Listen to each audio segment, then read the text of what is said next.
Hi everyone, the book I'm reviewing today is called Siddhartha by Herman Hesse.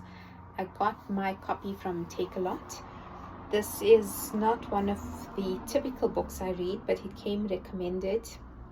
It's quite a philosophical book, so introspection, purpose, life, very philosophical. I quite enjoyed it. As you can see, it's not a very thick book. You can get through it quite quickly, but what takes time is as Siddhartha goes through his journey.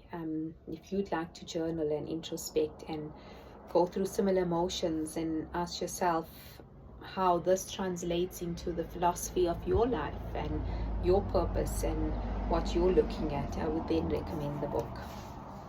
I'm going to read some extracts.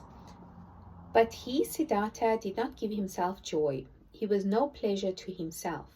Strolling on the pinkish walks of the fig orchard, sitting in the bluish shade of the grove of contemplation, washing his limbs in the daily expiatory bath, sacrificing in the deep shade of the mango forest with gestures of perfect propriety, loved by all, the joy of all, nevertheless, he bore no joy in his heart.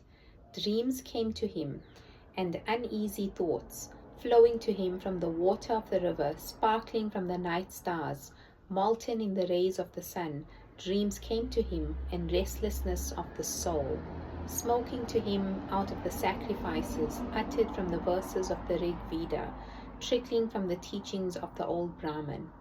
Siddhartha had begun to nurture dissatisfaction within himself. He had begun to foresee that his venerable father and his other teachers, that the Brahmin sages, had already imparted to him the greatest part and the best part of their wisdom, that they had already poured their abundance into his expectant vessel, and the vessel was not full, his mind was not satisfied, his soul was not at ease, his heart was not contented. The ablutions were good, but they were water, they did not wash away sin. They did not heal the mind's thirst. They did not dispel the heart's anguish. Excellent were the sacrifices and the invocation of the gods. But was that everything? Did the sacrifices offer happiness? And I think that's what this book is about. It captures it quite well in this verse. When we all start seeking happiness, or start asking deeper questions about the soul and contentment and peace, and our soul is like an expectant vessel that he reflects to. How full is it? Is it satisfied? Is it still yearning, and yearning for what? And that's the journey that Siddhartha then goes through from here to quench that thirst, to answer those questions, to fill that vessel, to find that peace.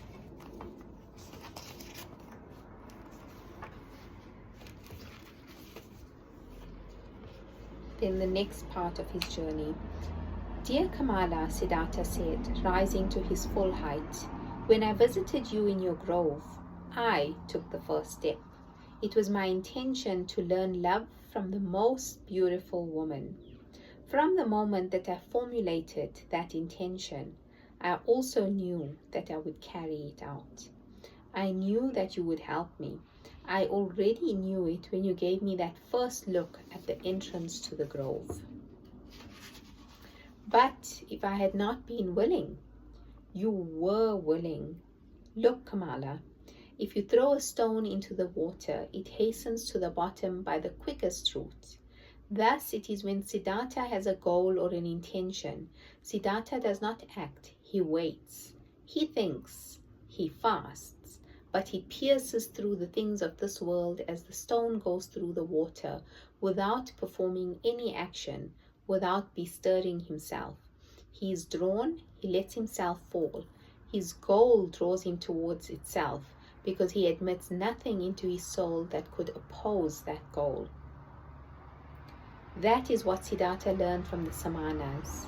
That is what fools call magic, in the belief that it is brought about by demons. Nothing is brought about by demons. There are no demons. Anyone can work magic. Anyone can attain his goals. If he can think, if he can wait, if he can fast. Kamala listened to him. She loved his voice. She loved the look in his eyes. It may be as you say, my friend, she said softly, but it may also be that good fortune comes Siddhartha's way because he's a handsome man, because women like his eyes. Siddhartha said goodbye with a kiss. Let it be so, my instructress.